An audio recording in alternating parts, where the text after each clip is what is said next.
அருணையின் பெருமகனே எங்கள் அண்ணாமலை சிவனே,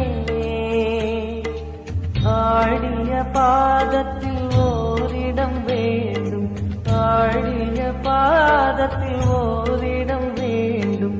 அருள்வாயீஸ்வரனே, அன்பே அருணாச்சல சிவனே.